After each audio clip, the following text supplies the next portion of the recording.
अगर आप scalping trading सीखना चाहते हैं लेकिन समझ नहीं पा रहे कि स्कैल्पिंग का सही तरीका क्या है, तो ये वीडियो आपके लिए है। इस वीडियो में हम समझेंगे स्कैल्पिंग क्या होती है, किसके लिए सही है, किसके लिए नहीं, और स्कैल्पिंग में सही माइंडसेट और रूल्स क्या होने चाहिए। तो चलिए शुरू करते हैं। सबसे पहले समझते हैं कि स्कैल्पिंग होता क्या है। स्कैल्पिंग ट्रेडिंग एक शॉर्ट टर्म ट्रेडिंग स्टाइल है। इसका मतलब ट्रेड बहुत कम समय के लिए लिया जाता है, प्रॉफिट छोटा रखा जाता है, लेकिन ट्रेड बार बार किए जाते हैं। स्कैल्पिंग में ट्रेड कुछ सेकंड, कुछ मिनट या ज्यादा से ज्यादा 5 से 10 मिनट तक चलता है। यहाँ ट्रेडर का लक्ष्य होता है मार्केट के छोटे छोटे मूवमेंट से छोटा लेकिन जल्दी प्रॉफिट निकालना। स्कैल्पिंग में लंबे टारगेट नहीं होते हैं और न रात भर ट्रेड होल्ड नहीं किया जाता और न ही बड़ी मूवमेंट का इंतजार किया जाता है। मान लीजिए एक ट्रेडर है जो एक दिन में सिर्फ 1 या 2 ट्रेड करता है और वह 50 या 100 पॉइंट का टारगेट रखता है।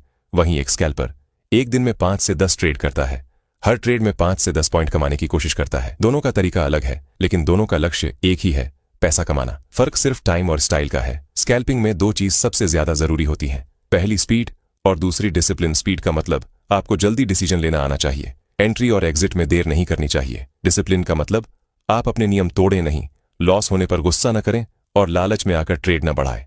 अगर इनमें से एक भी चीज कमजोर है तो स्कैल्पिंग बहुत नुकसान दे सकती है। चलो इसे एक उदाहरण की मदद से समझते हैं। जैसे ए एक ट्रेडर है, वो ट्रेडिंग करता है और उसे पहले ट्रेड में लॉस होता है, तभी वो दूसरा ट्रेड लेता है और उसमें भी उसे लॉस लगता है, लेकिन वो उस लॉस को कवर करने के लिए और ट्रेड लेता है, लेकिन उसे लॉस लगता है और वो छोटे लॉस को कवर करने के लिए बहुत बड़ा लॉस कर लेता है। और अगर उसे प्रॉफिट होता है तो और प्रॉफिट करने के लिए वो और ट्रेड को लेता है और लॉस कर बैठता है। वहीं ट्रेडर भी जब ट्रेड लेता है तो अपने प्रॉफिट और लॉस की लिमिट को सेट करके रखता है, जिससे वो जब ट्रेड लेता है तो प्रॉफिट होने के बाद ज्यादा ट्रेड नहीं लेता है और लॉस भी बड़ा नहीं लेता है, जिससे उसका कैपिटल धीरे धीरे ग्रो करता है। स्कैल्पिंग में डिसिप्लिन बहुत जरूरी है। चलो अब समझते हैं कि क्या स्कैल्पिंग बिगिनर्स के लिए सही है। बहुत लोग कहते हैं स्कैल्पिंग बिगिनर्स के लिए नहीं है, लेकिन सच्चाई यह है कि गलत तरीके से स्कैल्पिंग बिगिनर्स के लिए नहीं है। अगर कोई बिगिनर सीधे 1 मिनट चार्ट, बिना नियम, बिना स्टॉप लॉस, बड़े लॉट साइज के साथ स्कैल्पिंग करता है तो वह बिगिनर गलती कर रहा है। लेकिन अगर कोई बिगिनर धीरे धीरे सीखता है, पहले नियम समझता है और छोटे साइज से शुरुआत करता है तो स्कैल्पिंग सीखी जा सकती है।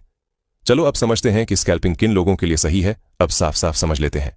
स्कैल्पिंग उन लोगों के लिए सही है जो स्क्रीन के सामने बैठ सकते हैं, जो जल्दी डिसीजन ले सकते हैं, जो छोटा प्रॉफिट स्वीकार कर सकते हैं, जो अपने इमोशन कंट्रोल कर सकते हैं।